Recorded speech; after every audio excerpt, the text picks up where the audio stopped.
Hello guys, welcome back to another episode of the What's Your Why podcast. My name is Colby Shaw and this is powered by Cognition Media. Episode number 4, it's a funny one. I read the other day over 99% of podcasts don't make it past episode 5. So we're nearly past the honeymoon period, ladies and gentlemen. So if you don't see me after this episode, that's why. But who knows? We've got a really cool guest on today's episode. I can't wait to get into his story. He has a lot to talk about and a lot of great ideas and an overall great mindset that I feel really aligned to. From a coal miner to running over 200 consecutive days of half marathons, he owns multiple businesses. He's a father, he's a leader, an overall mad dog. Courtney Joyce, welcome. I appreciate you, brother. I appreciate you. Welcome onto the potty. How are you? I'm amazing, dude. I'm amazing. Thank you for coming on. I really appreciate it. Like I said, I can't wait to go into your story. So we'll get into it. First and foremost, before we start, just explain to the listeners or viewers now, who are you, what do you do, and why should someone not click off this podcast and keep listening? For multiple different reasons. Otherwise, my name's Courtney Joyce. I spent 13 years in a coal mine. The coal mining, I could talk about that for the most part of the day, right? Like coal mining was amazing for the longest time until it wasn't. And the last 5 years of my coal mining career was like very toxic. It was torturous. So business rescued me from coal mining. I have 4 young kids. My eldest is 10, my youngest is 3. I had a passion for business. I had a passion for entrepreneurship and like removing my earning ceiling. So the biggest thing for me is like just being able to create flexibility and freedom of my life. And I've been able to do that through business and doing other hard things. Definitely you have. Okay, that paints a picture to the audience. Why, if they're listening right now, why should they stay on this podcast?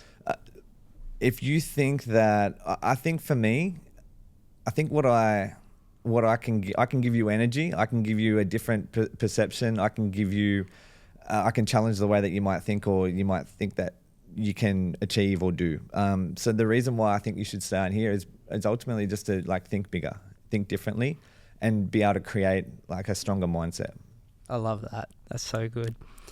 Before we go back, I want to talk about some recent events because you've had a crazy start to the year. You went over to San Francisco. Yeah. I want to talk about 2 stories. Yeah. The first being, was it you met Alex Hormozi in San Francisco? I met Alex Hormozi in Orlando. Oh, Orlando? Yeah. Okay, so other side. Dang it. Why? No, I want to talk about that experience, and then when you were running. That was a part of it, right? Like I was over there. So we stayed in San Fran. I went to America like purely to go and meet Alex and Layla, right? Yeah. And we stopped at San Fran to break the flight up and to hang out with another client, an Aussie guy in San Fran, and we just hung out there. Yeah. Okay. And I want to talk about that because you ran how many Ks? At San Fran? Yeah. 18. No, didn't you run 50 Ks? That was in St. Louis. St. Louis. So I ran 50 Ks in St. Louis. So that dude that I was just talking about, Andy Frisella, that had the Real AF podcast. Yeah. So that was the same dude that started 75 Hard. Oh, okay, yeah. And 75 Hard was was one of the tools that I used to stop drinking. Yeah. So I've been sober now for a bit over 3 years, and it was off the back of like for multiple different things, but like 75 Hard was a way that I sort of reset myself and eliminated alcohol and drugs from my life ultimately. So like that business, that dude, the values of that company, it's very special to me. And a lot of my success has been off the back of being able to take control over my vices and then, do hard things. So when I was over there, we went to San Fran for 2 nights, and then we went to St. Louis for 3 nights, which is where First Form is, where Andy Frisella is. And I was over there, right? And like I've got 4 young kids, and like my life is kind of busy, right? Like I don't have like a huge amount of time to myself to do the things that I want to do. Like, well, that's not really fair to say because I do everything that I want to do, but it's like spontaneous. It's like, hey, I want to go and invest 5 hours to go run 50K. It's like more tricky. I need to plan that. For sure. Or do it at midnight. Yeah, for sure. Which is like what I typically would have to do. Yeah. So it's like, I'm over in St. Louis. I have time to kill. I was like, I want to run 50K around this building, and it was a 1K loop. I was like, this is mad. I'll just do 50 laps of this. And for me, I just wanted to go over there and hang out and like, it was special for me because I knew that I could run around that environment and know that that was like a special place for me. Like that place, or the people, the value of the people that worked inside that building changed the direction of my life. And I also envisioned as well, actually, I don't know if you saw the reel of it, but like I envisioned what that run would look like. I envisioned what would happen during that run. I envisioned what car Andy would drive that day. Like, to put that into perspective, that dude's got a couple of $100 million worth of cars. And they're all different makes and models, right? But I was like, I have a feeling that that day that I'm there, he's going to drive one of his Ferraris. And I was doing 1K loops around that block. He's like, his car wasn't there. His car wasn't there. His car wasn't there. His car wasn't there. Bang, car's there. Yeah. And it was one of the Ferraris. I'm like, I fucking picked this. Like, I knew that this was going to happen. It's crazy. So like, and I've seen that on Instagram. Like, I've seen the building. I've seen the tree in the background. I've seen like so being there, it made it all feel real. And I think sometimes as well, right? Like, you can see things that are powerful or impactful to you on social media or on the internet, and when you see them in real life, it carries a way different feeling. Yeah, it was good. It was good. Yeah. What'd you get out of that whole experience? There was one thing.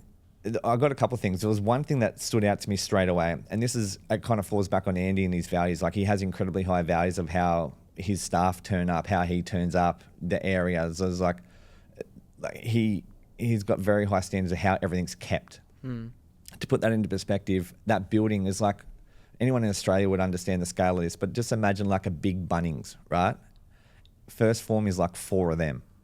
Yeah, and it's just full of supplements. And like, there's a massive private gym just for their staff. That's where he records his Real AF podcast. It's like, inside that building, there's like 400 staff, and there's no cleaning crew.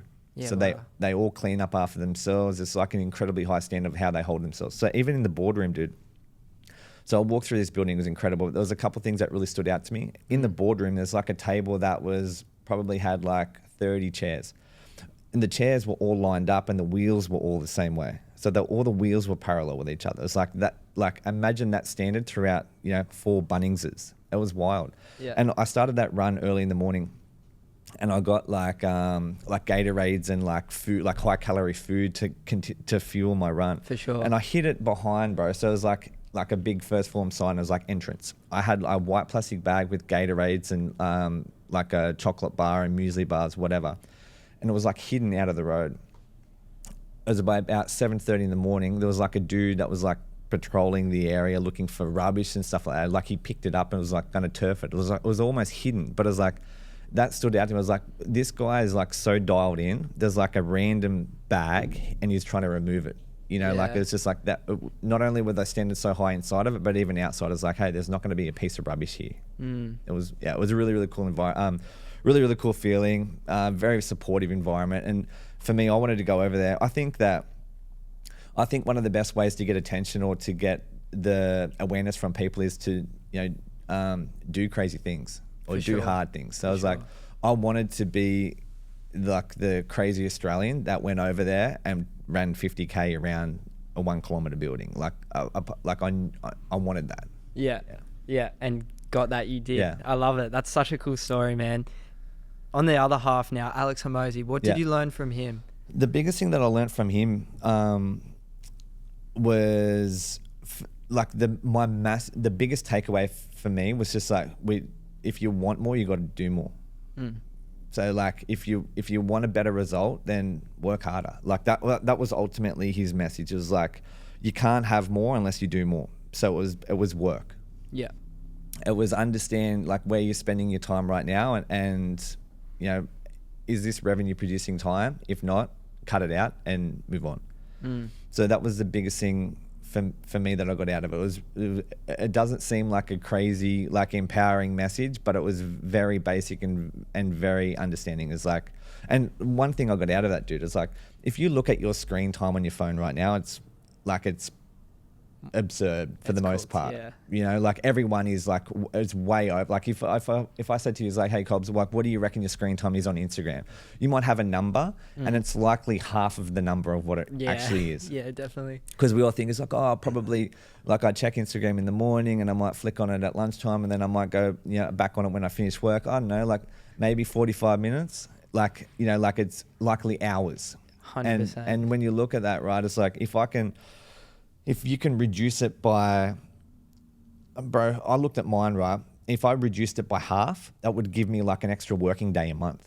Yeah. That's wild. Yeah, when you add it up, hey. Bro, it's crazy. wild. So it's like anyone would, if you could get an extra working day a month, like that would give, and then you leveraged it, that would put you like over time. The compound effect. Bro, the compound effect. Yeah. So like it would, like just by making that one small action would put you ahead of the pack. Yeah. By miles over time.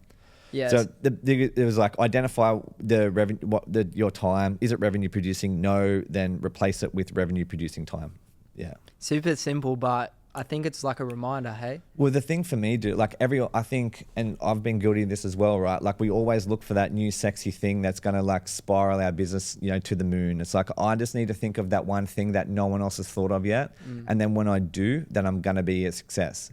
But what I'm learning is that it's not that thing. It's just the fundamentals forever. It's the basic mundane tasks that people will overlook because they're not sexy. But you got to do them over and over again. And we spoke about it before, dude. It's like when you cold call real estate agents, when you turn up and knock on their door, when you send them a letter, when you send a customer a thank you card, like they're things that we can all identify that would be valuable, but no one does them. Yeah. Yeah, and you saw early glimpses of that, right? When you made an effort, like I think one of the greatest currencies is effort.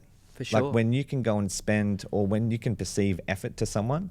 Well, that's how we even got to, like, that's how you and I met. Yeah. It's like the effort that you did to outreach. I was like, oh, cool. I can respect that. And that got my attention. And then, like, we've had meaningful conversations, over the years that we've met each other. So, Yeah. I think it's just the mundane things forever. It's the boring things. It's the things that, you don't necessarily, want to do every day, but they're the things that'll drive the business forward. For sure. I like how you quickly touched upon screen time there, because recently I've been like, bro, everyone, when you wake up, you know, most people, they get on their phone, they scroll, there goes half an hour, even an hour.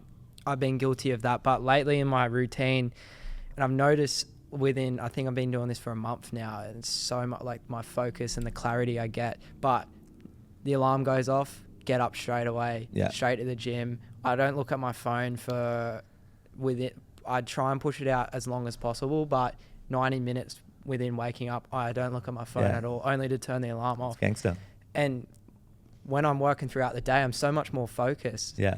And it's just like a little thing like that. Yeah. Yeah. It's huge. It's crazy how much that has impacted me recently. And anyone listening now, that's something that I can kind of give.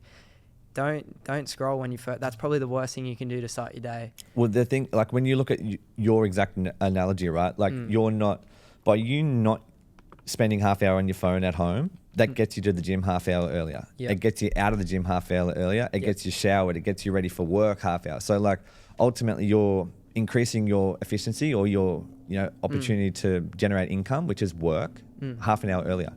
So over the course of that week and the month, like, bro, it's huge. Like so long as this is the thing as well. And again, it's something that I'm aware of, but it's like, I think there's a massive difference between being at work and working. It's like you can go to your office, but if you're just going to fuck on and do, not work, then you might as well not be there. So like, just because you're at work from 7 to 7 or 7 to 8, it doesn't matter, right? If you're not doing, work, then you're not working. You're just there. It's not deliberate. Yeah, for sure. Yeah, a lot of people do that as well. And we all do that.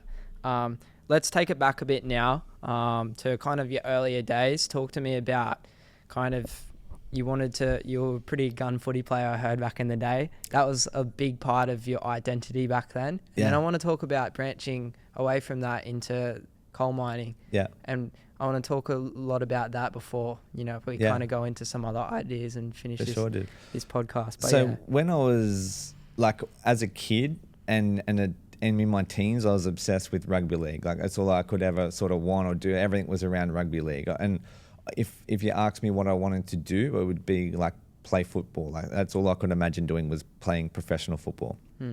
So like I never even had an idea of that I would have a normal job. Like it didn't even enter my mind. And then so 15, 16, 17, and then when I like towards the later in my teens, I was like partying more and I got a couple of injuries, and then, you know, I wasn't playing football as much, and I moved for a brief amount of time from Cessnock to Sydney, and my life was just a little bit disrupted. And then football wasn't an option anymore.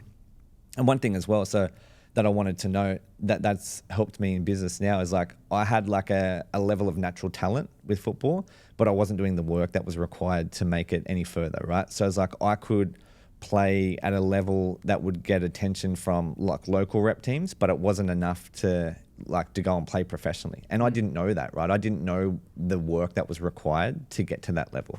And that was kind of really confronting, because I was like, hey, like your talent doesn't get you any further than that. And now the work kicks in. So if you're not doing any work, then you're just not going to be able to grow into, you know, and have these other opportunities. So a couple of injuries, started like, you know, partying. I moved back, and, you know, all of a sudden football wasn't a thing anymore. So I was like, wow, like what do I do? Like who am I? Like I'm not sure. All of a sudden it was like my only opportunity was like a normal job. And I was working in retail then at the time. And I spent a couple of years working in supermarkets, and I was promoted. I ran a grocery department in a supermarket, and like I loved working. I loved like managing people. I loved solving them problems. And it was a way, like it was well, even before that, bro, I was washing cars. So I was washing cars and working in a supermarket. And then I moved to Sydney, stopped washing cars, and then, you know, went through like a progression through management in supermarkets, and then come back home. Wow. And then I was in Cessnock. When you live in a coal mining community, like everyone's aspiring to be like a coal miner. Like if you have any sort of situational status in that local community, you're a permanent coal miner in a open cut coal miner or an underground coal mine. So like that's a way that you can earn good money, and like it's basically you don't need skills, right? Like you can go there as unskilled and earn, you know, 150, 170 grand a year. It's massive money for unskilled labor. So I was like, hey, I'm gonna try to get a job in a coal mine. I did that over a certain amount of time. I was a contractor to start with, working like undesirable hours, and that was a massive wake up call for me, bro, because I was 22 at that stage, and I was like a very positive sort of outgoing person, and I would walk into this coal mining environment, and then I would interact and engage with all these other older coal miners, and they would literally growl at me. I'm like, dude, like I'm just this young kid. I was like trying to engage and be happy, and these guys would fucking talk down at me. And then what I learned, right, was, because I was a contractor at that stage. So like here I am, I'm a 22-year-old contractor, which is like there's this hierarchy in a coal mine that, you know, a permanent employee is better than a contractor, and a trainee contractor is like lower than a normal contractor. And it's like, so I was at the bottom of the pile. And like that was hard for me to sort of understand. It's like, where do I fit in here? Am I happy here? And I ended up leaving that coal mine, went to a different coal mine, and it was much better. It was much more older, like it was an old school coal mine, a smaller community. And I loved it. For the first 5 years, bro, I was like really, really cool. I could earn good money. I was like, the task was amazing. But the environment was still very toxic. There was a lot of negativity. There was a lot of like us and them, and like the unions, and like it was very easy to get caught into like a negative environment there. And sort of adopt ideas and ideologies of other people. Yeah. And then as I started having children, my values sort of changed a little bit, right? And like I'm super grateful for all the things that coal mining allowed me to do and acquire, but it was it was starting to take more than what it was giving me, and I knew that I was going to start missing out on, you know, weekend sports and school assemblies and all them things that were important to me. And so yeah, I started looking for things I could do outside of mining after sort of 10 years. So I was in coal mining for 10 years. And then, so what's that? It lands me, it was like 32, 33. Yeah. So when did that first idea of starting a business kind of occur? So I think like late teens, early 30s, I'd always, like I'd started thinking about other things, right? Like, so like I mentioned before, it's like I never thought I would have a normal job. So like I kind of fell into coal mining almost by accident, right? Through, like like I wasn't necessarily happy or content with that. I was like, fuck, am I a coal miner forever? Like maybe this is me forever. And at the beginning of that, I was like, I was okay with it. And then I was less and less okay as the years went on. I was like, hey, this is not me. Like I'm able to do a lot more. I felt like I was leaving way too much on the table. So I started like just learning and educating and listening to like bulk books, listening to bulk podcasts, because that was one thing that coal mining was good for me, is like I could go there and work, 3 night shifts or 5 days straight, whatever it was, whatever roster, and just consume like a huge amount of content. I could listen to fucking 3 books in one weekend. Yeah. And it was just like a lot of business books, a lot of marketing books, a lot of self-development books. And like I would make notes and I would use that window. It was like a university for me. I was like, I'm going to go there, I'll get paid, and I'm just going to educate myself. I love that. That's so cool. And it was just a way that I could sort of, like if I had a good book or I was listening to a good podcast, like I'd be itching to sort of get there, because you switch off and you just learn. You just fall into flow state and learn and learn and learn. And then I think for me, dude, I was like, hey, I need to remove this earning ceiling. I want to create flexibility, freedom in my life. I like, and the way that I identified to do that was through business. Perfect. So your business that you started whilst you were obviously still working, talk to me about that. Yeah. And then that transition from going from a coal miner to a business owner. Yeah. So when I was like, hey, we're gonna sort this out, I'm gonna start a business. My whole goal was just to replace my income, right? So at that stage, I was earning I think it was like $1,840 a week take home. So I was like, brother, what do I need to do in order to get $1,800 a week? If I can get $1,800 a week, I can walk away from here and just be net even, right?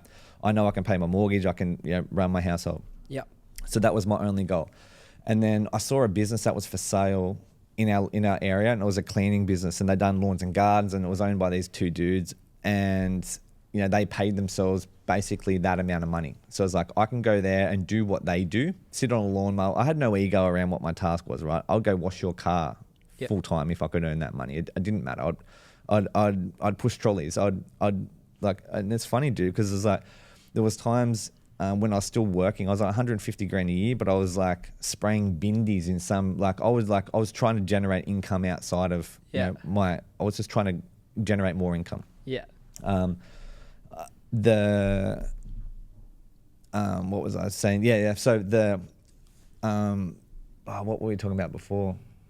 You were talking about trying to recreate your income. That's right. So that dude, that business, I'm like, I can go and buy that business. They want 110 grand for it. I was like, yep, sweet. 110 grand. I can go buy this business. I'm going to buy all this work, and I'm going to be able to do the things that these guys do and get that money instantly. So there's not going to be a sort of a bridging period. I can just walk in, walk out. And then as I looked deeper into that, I was like, hey, there's actually like quite a lot of risk in buying this thing. Like, what am I buying? Like, who are these guys? Blah, blah, blah. Long story short, I ended up not buying that business, and I created a business that was like identical to them and basically competed against them. And I was like, I think I can do a better job selling. I think I can do a better job marketing. I think I can do a better job building a stronger team. And so I started doing that. And there was that business was called Hunter Valley Housekeeping. So we cleaned holiday accommodation homes in the Hunter Valley. There's one thing that was interesting, that even just looking back on it now, right? I was trying to protect my ego through that business. And like, it's not a very sexy business to own. It's not like, hey, you're not racing around and telling everyone you own a cleaning business. It's not sexy. It's not a sexy industry. And what I learned, even when I was trying to name that business, I was like trying to come up with names that would like make it seem like it wasn't a cleaning business, it's like silly, right? Like that is what the business was. But it was like CJ Property Services or this, and like it was like there was nothing that would really talk to that demo, because I was trying to protect myself from a cleaning business. And I'm like, hey, what are you doing? Like, it's silly that you would try to do that, like to try to protect your ego, right? So I was like, hey, then I was like, Hunter Valley Housekeeping. I was like, well, instantly you know what that is. You know what they do. I was like, this is it. This is the name. And I was very content with that. Went down that, and was that even just that business name, that was an incredibly powerful part of that whole business. It creates perception. It creates like awareness. And that was a big reason like why that business was so successful off the back of that name. But that's why I could sell it as well, right? Off the back of that. So ended up competing against, I was still working full-time in a coal mine. I hired my first employee when we got our first job, and then just started scaling it, creating relationships with property managers in that local area and just like cold call, ringing up accommodation place. Hey, this is who I am. Yeah. You likely have a cleaner now, which is fine and great, but I just wanted to introduce myself. This is what we do. This is like our values. If you get stuck in the future, please reach out. We'll be happy to help you. For sure. And then, so I'm working full time in a coal mine. I had I just had my third kid at that stage. So I'm working shift work, trying to manage the team and scale that. That was a challenging like couple of years, dude, because I'm balancing like being a dad, being a husband, working full-time shift work in a coal mine. Sure. I was renovating a house at that stage as well. Yeah, wow. And, at that stage I had 15 staff in Hunter Valley housekeeping. And it's a very logistically heavy business. So like we'll, check-in times, check-out times. Like I don't know what we're cleaning at that stage when I was still working full-time, but like towards the end of it, dude, we're cleaning 200 houses a week. There was 50 staff that were working in 200 different locations around the Hunter Valley. So like I couldn't have my phone on at work. Yeah. So there was like a level of anxiety with that too, because if something went wrong, like no one could get me. Bro, that's a long, like when you're working in the mine as well, that's a long time to go without. It's huge. Yeah. Yeah. So you've just kind of given me the story from start to finish. I want to go a bit deeper into the early stages and building that team. Yeah. First and foremost, what was it like with that outreach and cold calling and emails and all of that? Yeah. Because that would have been a pretty humbling experience, I'm sure. I think for me, dude, like I was so determined to make it work it was like this or bust. Yeah. So I was like, this is how, it wasn't scary because I knew like my pain was so real that I had no other choice. I'm like, I'm going to either burn here or like make this work. So that changes everything. Yeah, so like I was forced to make it work. My back was against the wall. I was a miserable coal miner, and I was like, I'm gonna make this work. So I think for me, dude, it was like I had a huge amount of energy to make it work, because it was my only choice. It was that or nothing. Yeah. Okay. Yeah. No, I love that. And like instantly, like I'm not getting work instantly from that, right? But it was like there's a delayed gratification. And people, I think as well, like especially in that space, for the most part, dude, like they already have someone that services their houses. So like it would be silly for them just to cut them off and like just trust this new person that they don't know. For sure. So it's like over time, like you build that trust. Oh, these guys are still here. These guys are still here. I used to grow off the back, like every holiday period when I was really, really busy, we would grow off the back of it because I had a team that I could scale and we could help them. So for the most part, any of my competitors in that space were all sort of small. So they couldn't scale with us. So every time it got busy through the holiday periods, they couldn't even service the houses that they were during the middle, and that upset owners. And the owners just want scale. They just want someone to clean their house. And I was the most expensive cleaning business in town, but I was also like, there's no hassle for them. So it allowed us to be able to acquire a lot of properties and a lot of work. For sure. What did it feel like when you sent out that first invoice on that first job? Oh, bro, it was magical. Yeah. Yeah, it was magical. And have you seen the video that I done for that? I think so. Yeah. So it was really, really special. And it was in 2019. I actually recorded the feelings were so real and so powerful. Like I was like, I want to try to record what this feels like because I wrote it down as well. So I wrote a letter to myself just explaining what that feeling was, and also just chucked my phone. I was like, hey, I rest my phone up there and just spoke into my phone. Yeah. And it's cool looking back at that now, right? Because I had really no self-confidence in what I was doing. Like I wasn't sure if I could do this. It's like, am I the person that can have a business? I had no history of it. There's no experience of it. So it was like sending out that first invoice was like, oh wow, like I can be this person that I thought I could. And it was really, really powerful for me. That job was worth about $8,000 a year. And I was like, oh wow, like if I can get like another 10 of these, another 15 of these, another 20 of these, then like I have business. For sure. And it was a massive confidence boost to know that I could be the person that I thought I could be. I like that. That's so cool, man. Talk to me about.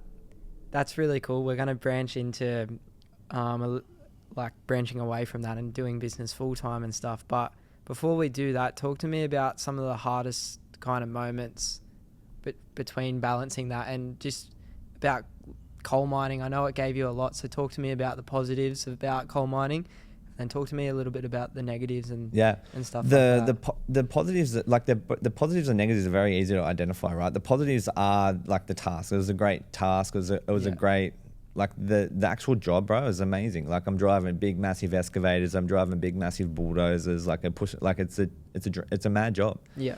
So like the guys that are there, like for the most part, they're all pretty cool dudes. So like the income is good. Like you do have some flexibility and freedom of what you can and can't do. The negative parts are the culture. The negative parts are like some of the guys that are leading you or mentoring you, are there for the wrong reasons. They're not there to try to bring the best out in you. And that's one thing that I've identified in business is like, if your leader or your boss or the founder isn't trying to like improve you as a person, then it's likely not the most, it's likely not the best environment for you. And coal mining for the most, like there's not many, or at least for me over my 13 years, I didn't interact with a huge amount of like leaders or supervisors that wanted to bring the best out in me. Yeah. They were mostly there for a lot of a lot of supervisors in coal mines, bro, end up there because they just want more money.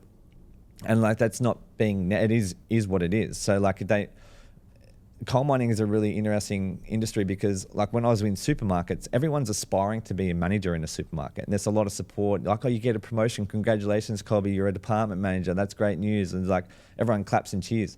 In a coal mine, it's not so much like that because if you're a manager, you're sort of like, you're a dog. You're one of them. It's like, so I never, like that was hidden from me a little bit because I did aspire to go down that route, but I was worried about what other people would say or think. So, like, that was one thing. I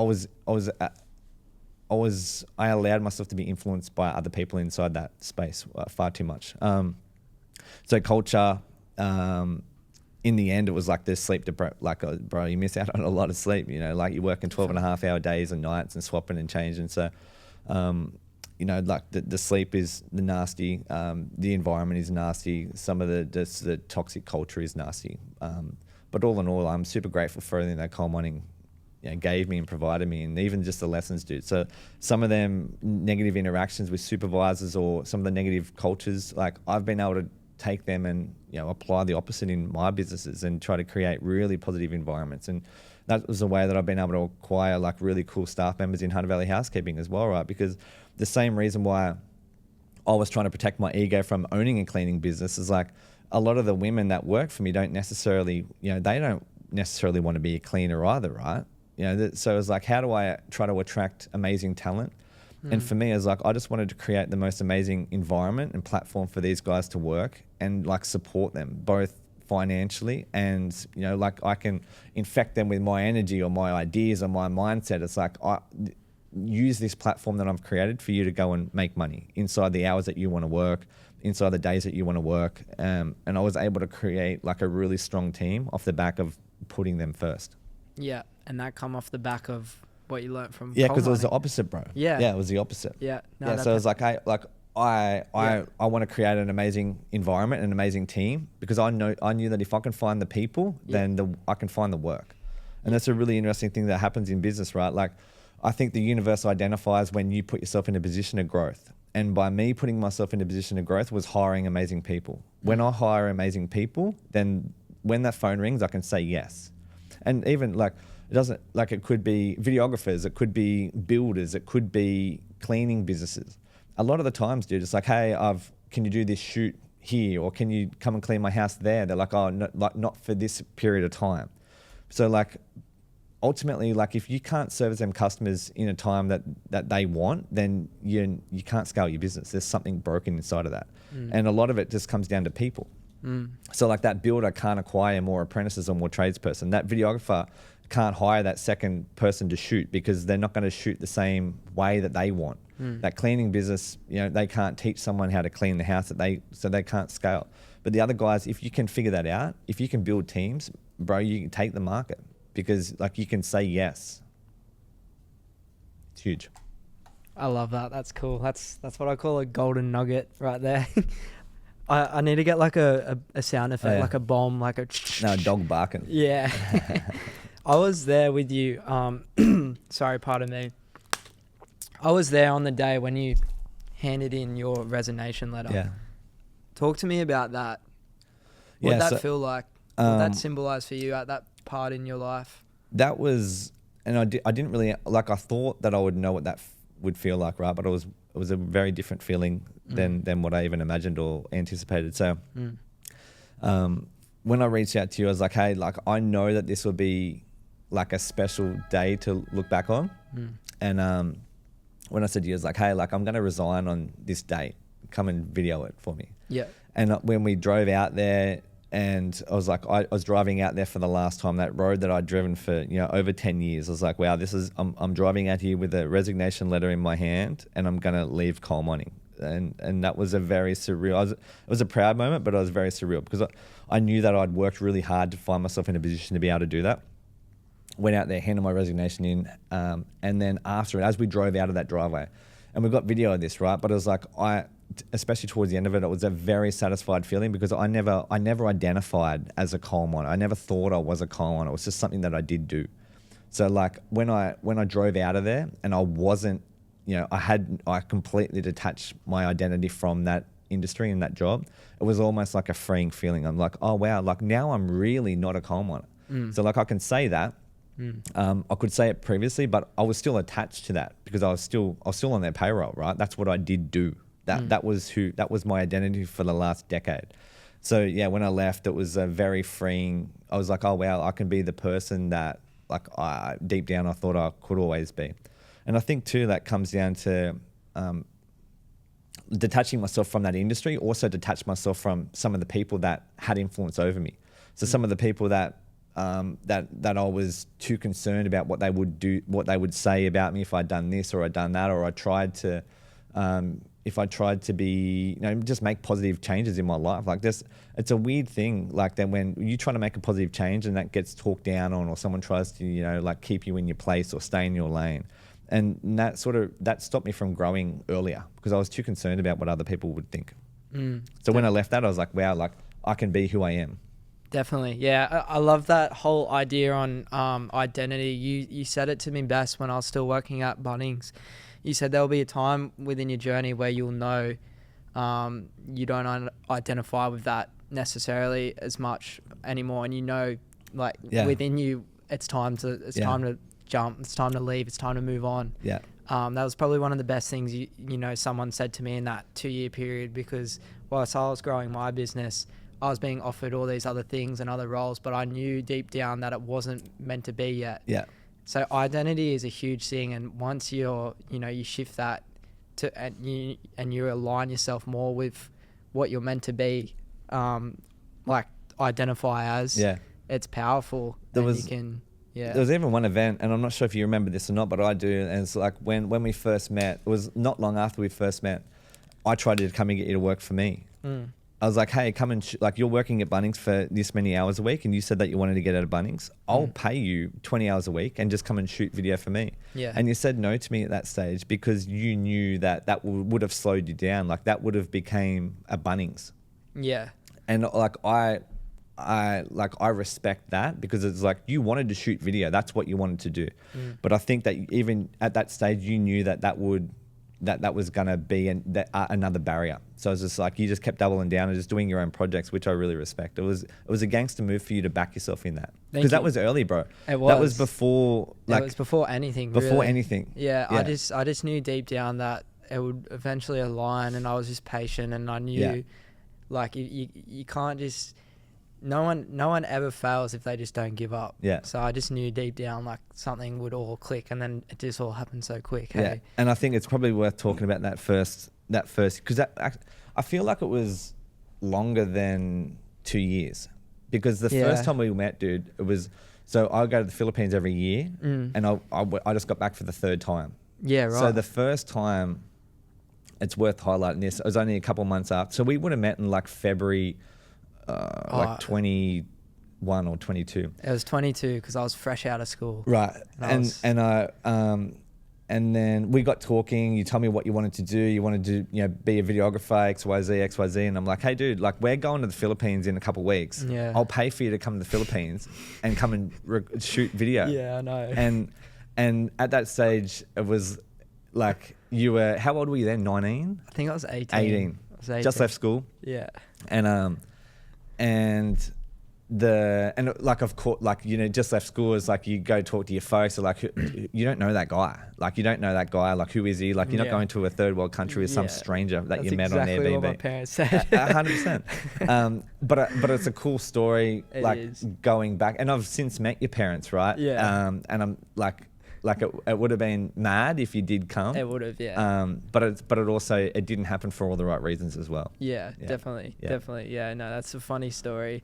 Let's just quickly touch upon how did we meet? Like, how did that come about? Yeah, so I'll tell it from my point of view, but I have a couple of short stay accommodation properties in the Hunter Valley, and they're both listed on Airbnb, and I got a DM one day from some kid, you know, wanting to shoot one of the houses, or just offering, you know, to shoot one of the houses. I think he offered to do video, and then Airbnb still don't support that, and I think I kind of said, hey dude, like, it's all good, like, we can't do video, the images I've got are pretty cool, I don't need anything right now. But the thing that really caught my attention was, again, your effort. It was the intent that you had behind sending their messages. And I think that not only are people scared or timid to do that in my generation, but I feel like it's even more so in yours. Like, it's very rare to have like a kid to put himself out there and like try to solicit and like find work. So I respected that in you, and that even just that outreach, it gave me an insight of who you were and what you could be. So then I was like, hey, I want to try to support you in some way. Like, tell me. And then we caught up on the phone, chatting, and like, you know, we got like we've had some meaningful conversations in the back of that, and I feel like I've been a part of your little journey from school, from the back of school, and from Bunnings, and then that you're doing at the moment. It's been cool to sort of watch you grow into that. Yeah, thank you, bro. That means a lot. Yeah, I would consider you a lot like a mentor figure, and some of the conversations we've had over the last few years since we met have really helped me. Obviously, I mentioned before the whole identity shift thing. That was some of the best kind of words anyone could have said to me at the time. It kind of gave me confidence and clarity in what I was doing. And yeah, like, I'm grateful to have someone like that in my corner, and you, obviously.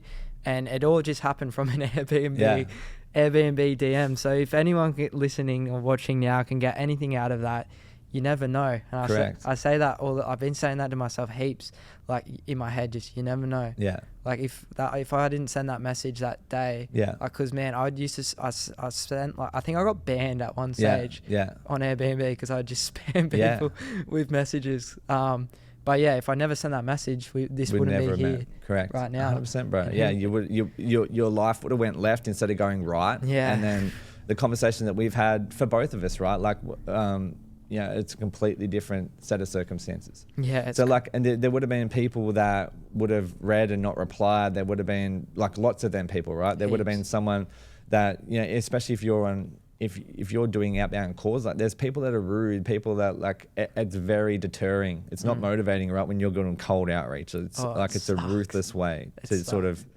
gauge and wrangle business. Yeah. But you just need that one conversation.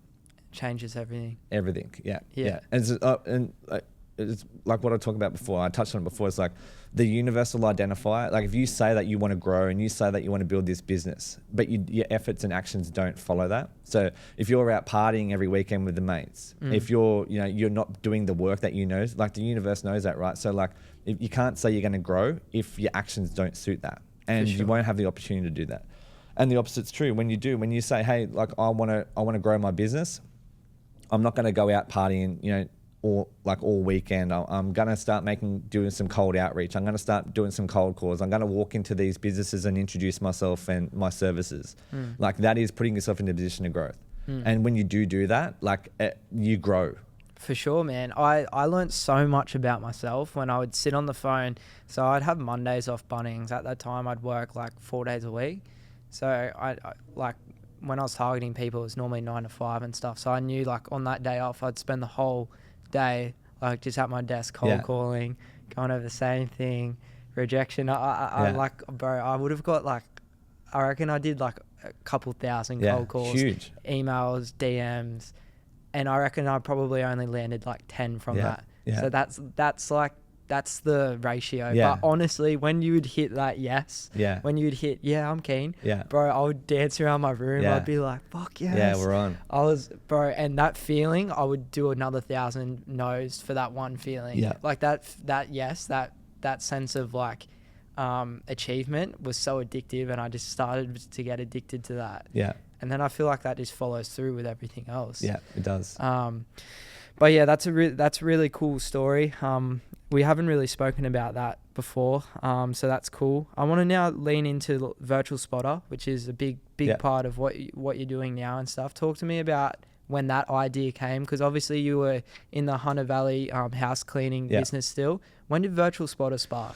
So in the back of Hunter Valley housekeeping, I had virtual assistants that ran all my admin. So I was still working full time in a coal mine. I didn't expose my wife to that business. She's busy, running the household and raising our children. And I was like, I didn't want her to have the burden or the stress of teams or trying to grow that business. So I purposely didn't want her helping in that. Therefore, I needed still admin support. So I had virtual assistants that were based in the Philippines that ran the admin of Hunter Valley housekeeping. So I trained them to do my invoicing, I trained them to do my rostering, my logistics. Like if one of the girls had a problem, they would call, and one of the VAs would answer the call and answer the problem. They knew the codes to the houses, like they knew the whole back end.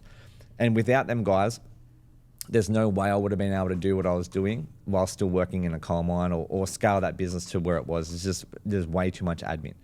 Even just from just being able to still manage, lead a team, do sales, do marketing, like do quotes and run the admin. I needed to grow that team. And then, so I was exposed to them there, and I was like, this is amazing and great. And then at that time as well, my brother started a gym in Cessnock, and then the whole back end of that was ran by a VA as well. And I was like, hey, that was an F45 gym, so that's a franchise gym, and they're obviously a big franchise around the world. All the back ends are all the same.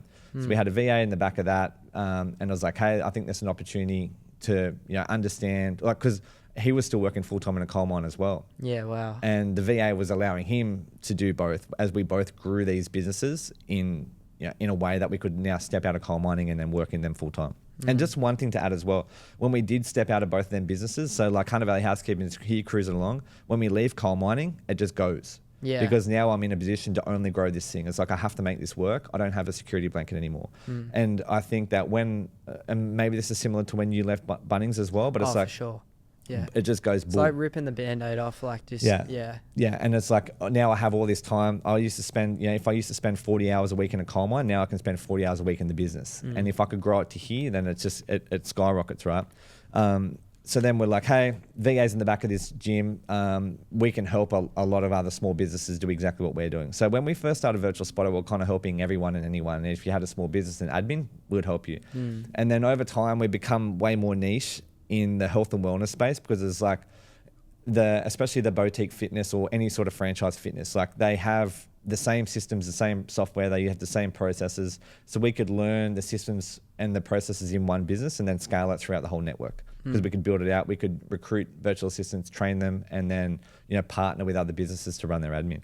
That's how Virtual Spotter started off the back of that. So that was in, I think this is our 4th year now.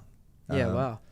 Servicing hundreds and hundreds of franchise fitness businesses all around the world. We have like 120 staff in the Philippines, and I just got back from over there. Actually went over there, threw them a big party, had a great time, and we train, recruit amazing like virtual assistants in the Philippines and partner with small business all around the world. It's a crazy story, man. Yeah. From coal mining to that. It's wild, dude. It's unreal. Yeah. And I think too, like a bit of the team build, well, a lot of the team building stuff has allowed us to scale Virtual Spotter in the way as well, right? Because I can find and create opportunities for these guys that they wouldn't have had before. For sure. And definitely, support them and be there to listen to them and help them grow and help them improve. I think there's a massive sense of gratitude from them guys, and I just want to work really hard to continue to provide opportunities for them. Definitely. Yeah. You mentioned you pivoted to more of a niche when you were growing this business. How important is that?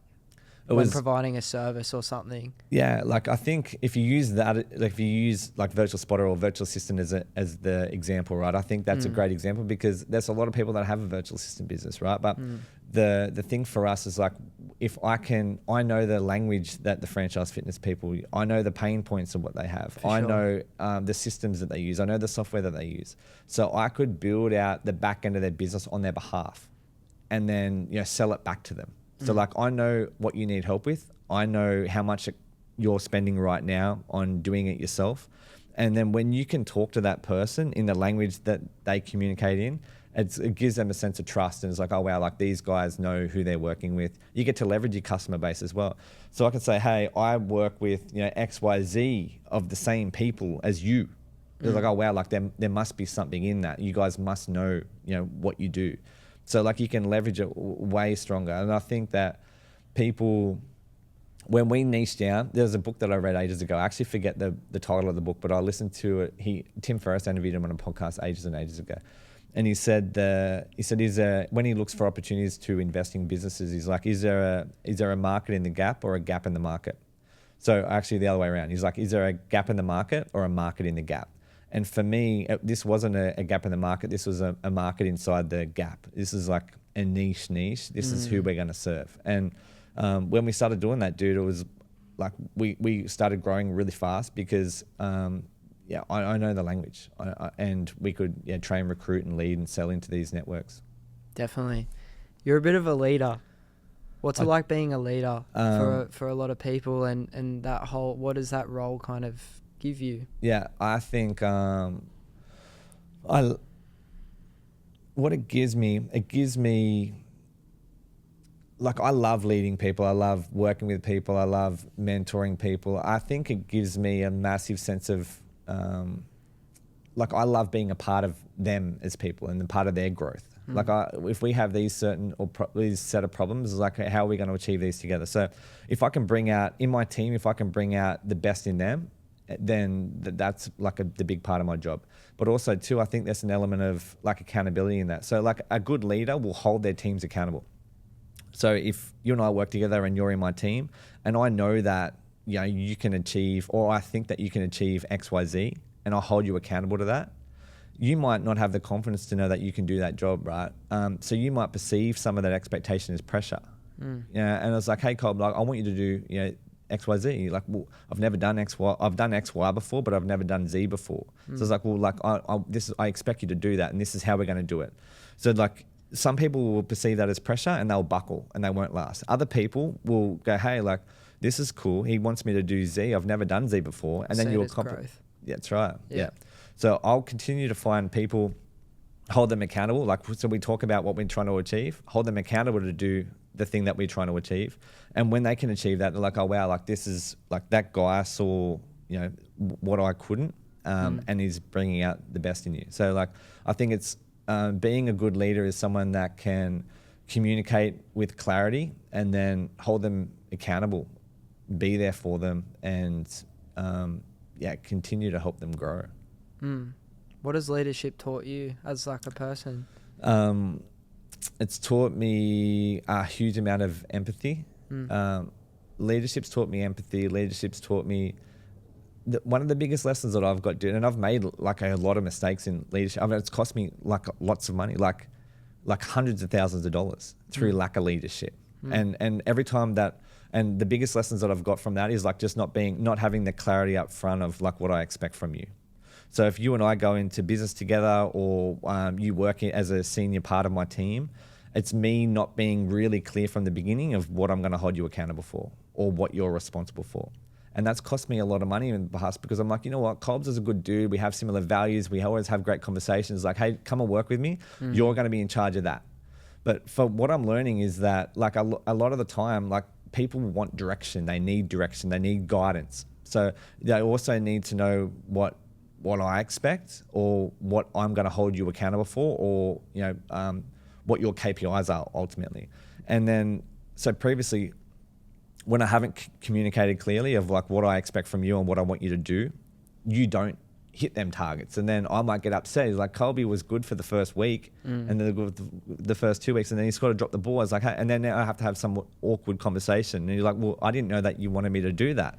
It's like, well, like I thought that was obvious. And you're like, well, no. And it was just a lack of communication from me, a lack of clarity. And then when you don't know what you're responsible for, I can't hold you accountable to do that. Yeah. Because we've never had that chat. For So sure. that the biggest thing for me, bro, is having like really clear communication and then holding teams accountable to do that. And almost framing it in a way, it's like, hey, Cobb, if we're going to work together, these are the things that I want you to do, and these are the things that I anticipate that we're going to run into. So like, I want, this done, okay? When you don't do that, I'm gonna say this, and we might have to have a weird conversation, and I don't necessarily want to, but like, that's a really important job. So I anticipate that you're gonna forget that one day, and when you forget it, I'm gonna pull you up on it, and we'll have a chat about how we can not do it again. Like, is that gonna be a drama? And then you say, no, that's all good. Like, I want you to hold me accountable for that, blah, blah, blah. For sure. So then when you do that, you miss it. You're like, Coles, remember, bro, we spoke about this. You missed it. Like, oh, shit. Sorry, bro. But Yeah, it's not a weird conversation. And it's not like, hey, I have to, like, how am I going to talk to Colby about this? And, like, hey, Colby, you missed this last Wednesday. You're like, fuck, you're picking on me. Like, yeah. So it's like, anticipate what you're going to find. Anticipate these tricky conversations. Get them all out front now. Because when you need to pull back on them or you need to refer back to them, it's not a weird thing. It's like, oh yeah, I remember that you told me, like, when I first started that, this was really important to you. Yeah. And then if I did miss it, you were going to say this. So like, it's not a surprise. I'm not being a bad person. No. I'm just holding you at a really high standard. Yeah. No, I love that. That makes a lot of sense. I've actually gotten something out of that. Thank you. That's really good. And I bet the listeners have too. This is probably another cool point that I want to touch on. And a lot of people in business kind of, go through this, bottlenecks. How does one remove bottlenecks from their business? I think that it's like, if there's a bottleneck in your business, some sort of restraint, right? So it's like, it's mostly all around, like the first bottleneck at least, I think it's the bottleneck throughout the whole journey of the company, but a lot of it is around teams. So it's like identifying what that is. Is it you don't have any sales or you don't have any leads? So what is it then? Do you need to run ads? Do you need to do cold outreach? So it's identifying what the bottleneck is and then just putting all your effort and focus into that one thing. I think there's either two things mostly. It's generating leads and then it's building teams to serve them leads. So Sure. like, I think for the most part, it's one of them. People are they've got too much lead flow and they can't service them, or they don't have enough lead flow and they're trying to get more lead flow. So I think there's just identify whatever the restraint is. Is it sales? Is it marketing? Is it teams? Is it you? Like, are you doing enough? Like, are you working enough? And then, like just putting all your energy into that one thing. Super easy, hey, Bro, but it's nothing crazier than that. So identifying whatever that restraint is and just putting all your effort into that. For sure. Yeah. For sure. You're a really good problem solver, and you know how to identify a problem, and you've spoken about it. You've touched upon it in this podcast. Where does that come from? How do you become a problem solver?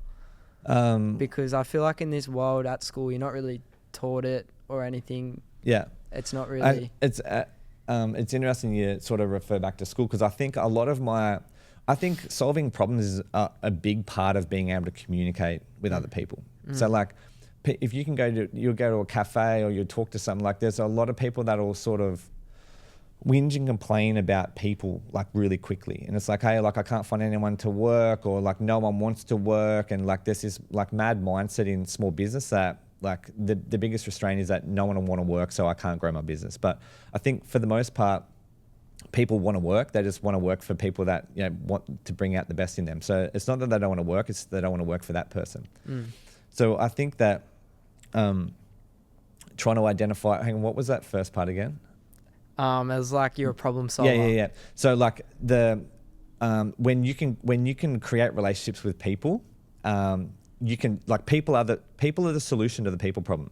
So there's a quote that I have in my office wall. It's like, people will whinge about people, right, not wanting to work and not wanting to do that, this bad employee, but like it's another person that will solve that problem. So like people are the solution to the people problem. If you can find great people, then you can create like a huge amount of work. And what was that first part again? We've got to edit this out. No, mate, we're leaving it in. Being clipped. You're a problem solver, man. You So know how when to I was at solve school, problems. I had a really hard time interacting and engaging with people. Yeah. Right? I moved to like 17 different houses before I was 18 years old. That's crazy. And there's a unique part. I'm not sure if I spoke to you about this before, but I have spoken about it before.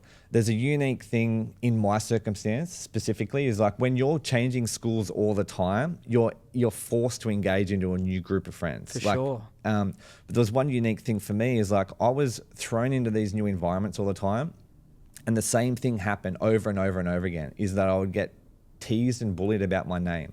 So it's like my name's Courtney. It's typically a girl's name. So I would go into especially in primary school, I would go into these new schools and I fucking read it like a book, bro. I was like, I knew that I was going to get teased. I knew that I was going to get bullied. I knew that the new kid was going to get picked on. So like I could anticipate what was going to happen, and I was forced to be really charismatic. I was forced to be the life of the party. The one I wanted to walk into a room and instantly grab the attention of everyone. If I could wow them over and engage with them and be really personable, they wouldn't identify that I had a girl's name and then have an opportunity to pick on, because I would walk into every room or every environment with a huge amount of confidence and sort of I'd win them over instantly. And then I carried a lot of them traits and that experience into business. And I was like, hey, and there was, bro, I remember like there was a time I would pray. Like when you're a kid, you do silly things when you're a kid, right? I was praying that I had a different name. Like I fucking hated my name, bro. Ya. I hated my name. But then as an adult, I was like, wow, this is actually a fucking gift. Because I can separate myself. It's a massive point of difference. I can market myself in an environment, and like my name stands out. Like it's different. It's not the same. It's not a Nathan. It's not a Simon. It's not a Shane. You know, like I can use that name and market myself and allow people not to forget me. So solving them problems started, bro, when I was back at that school. The biggest problem for me was trying to get people to know and like me and trust me. And I could carry some of them traits into the real world and apply them into business. So I think solving problems is, first of all, identifying the problem, and secondly, building teams to help solve it. Yeah. Yeah. Wow. Love that. Yeah. Love it. What's your advice now to people watching, listening, that are working a full-time job, but they want to start a business? They've been thinking about it. Yeah. What's your advice to them? If you first of all, it's nothing crazier than just doing it.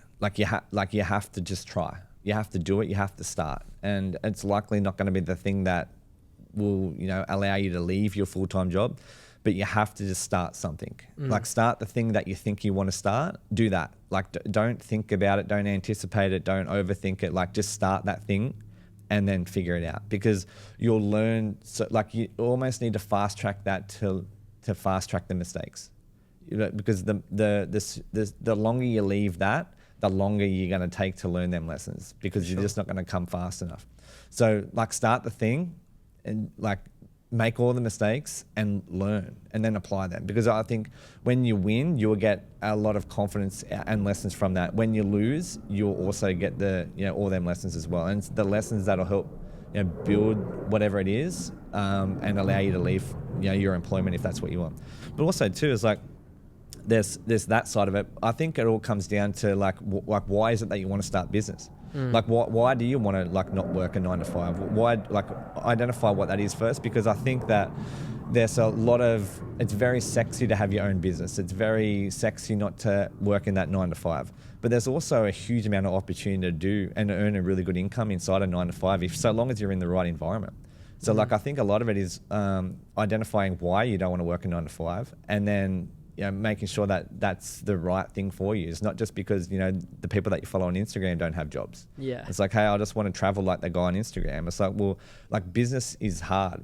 Like there's definitely a lot of security in employment, and there's also a lot of opportunities if you can find the right person or people to work inside. So have a crack. That's the only way you'll find out. I think like for sure have a crack. But like just try to uncover why it is that you don't want to work is it because you want to remove your earning ceiling? Is it because you want to have flexibility and freedom? Is it because you want to buy an expensive car, or you want to travel and work? Just try to identify what that is, because I think sometimes we can want things because other people want things, not so much because we want things. Yeah. Clip that. Yeah. That's so good, bro. You like running of a morning because you look for this feeling, a higher frequency, a better feeling. Break that feeling down for me. And what is that feeling? Yeah. So the feeling for me, I refer to it as like a feeling of high frequency. I'm not exactly sure what it is, but that's what it feels like for me. Like I feel like that if I can go do something early in the morning that's undesirable and I can do a workout or like move, I get an amazing feeling. Like it makes me feel good. And when I have that feeling, especially first thing in the morning, then I can operate on that feeling for the rest of the day. So I can get up and say I'll go for a run, for an example. I get up, I go for a run. I typically go, like my house is, like I've got 4 young kids, right? So like my house is pretty busy of a morning time. We're getting ready for school, we're eating breakfast, X, Y, Z.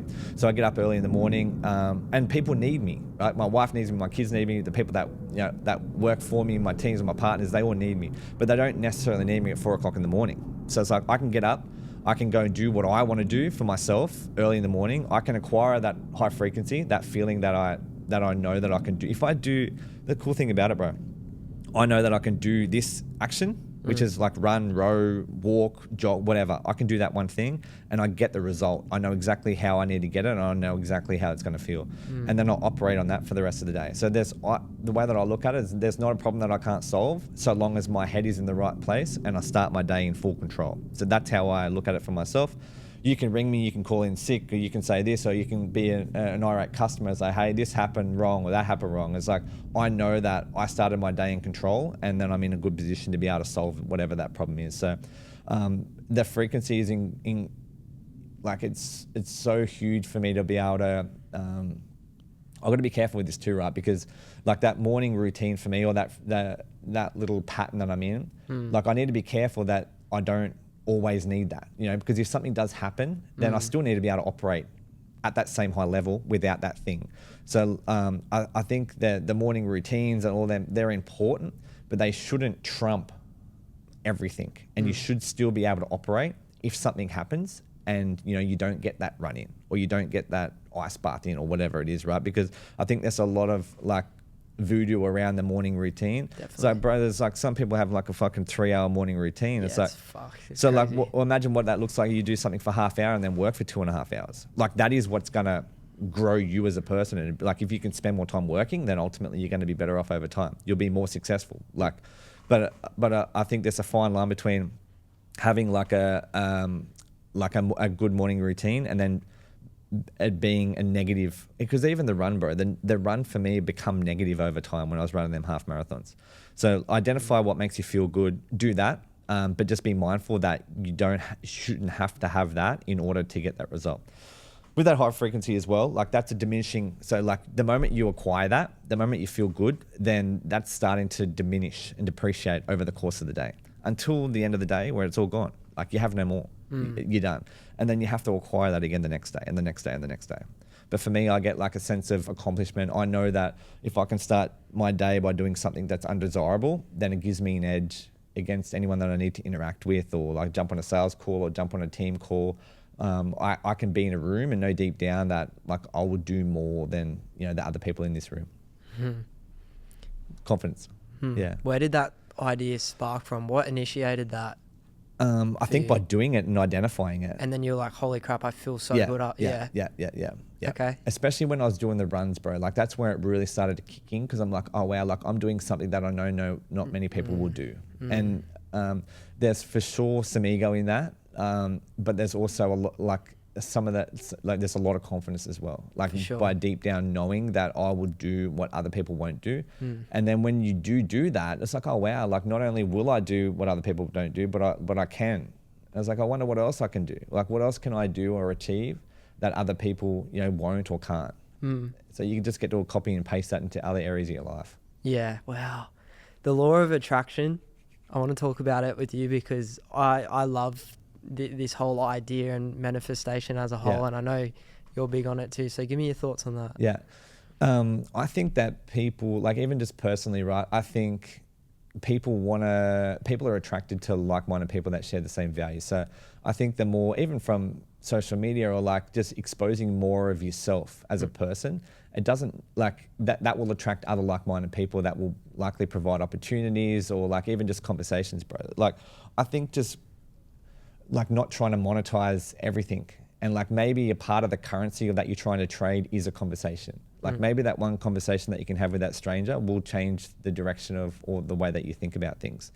So I think it's about trying to be authentically yourself will attract other people that will be able to help and guide you through life. And outside of that, with material items, I think it's like speaking out loud.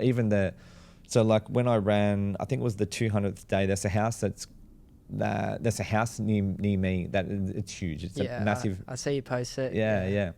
And on the 200th day, actually it was the 100th day of my half marathons, and it was to celebrate that I ran a 50K past his house, and I wrote that dude a letter. I don't know who he is. I know what company he owns. He actually, well, shout out, he owns storage, the massive storage Kings. Yeah, okay. Storage warehouse, massive storage. They're all around here in Hunter Valley. Yeah. And I wrote him a letter and I said, hey dude, like basically I'm going to buy a house. And I ran it out there. So that's about 15K from my house. So I ran it out there, and then I ran like a 50K loop. But in that letter, I explained who I am, what I do, what I had done, why I was dropping that off. And I basically just said, look, there's a couple of things right now. I know your house isn't for sale and I don't have the money to acquire this house, but like, this is who I am. And one of my goals is to buy this property. Like I want to buy this off you one day. And this is like, for me, it's about planting the seed. Because similar to your DM on Airbnb, it's the same thing, bro. It is. So like when I have a photo of that, and in 20 years when I buy that house, I say, yeah, I fucking ran that letter out there. Like, of course I was going to buy this house. Like I knew it then. I told him. And whether he's going to sell the house to me or not, like it doesn't matter right now, because he's read that letter and that's planted a seed in his head. And I'm sure that would take up some sort of element of like thought, or like he would like randomly, like he might talk about selling his house one day, and like that would pop back into his head. It's like, oh, I remember that time that person wrote me that letter and ran it to my house. Like so yeah, I think it's extremely important to visualize, and I try to do that with my children as well, right? So like my daughter, she tap danced at the World Championships last year, and we have like a big sticker above her bed, and it's like, with effort and action I can achieve all things. I'm the best tap dancer in the world. So like she was 9 years old when she tap danced in the World Championships and come top 10 in the world. Like I try to instill that same mindset into my children. I want them to think that they can achieve things, but like not just because they say that they want to, but because we do the work that enables us or opens us the opportunities to be able to acquire these things.